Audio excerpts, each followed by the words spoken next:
Cleaning with Autonomy mode.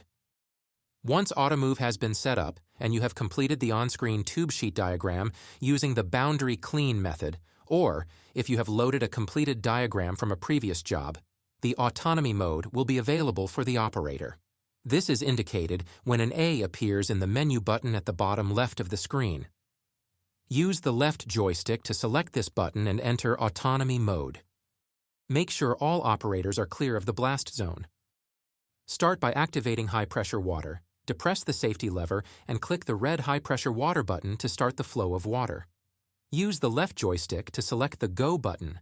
Sentinel will start at its current location and clean all tubes marked in the tube sheet diagram as unclean, while steering around any tubes marked as blocked.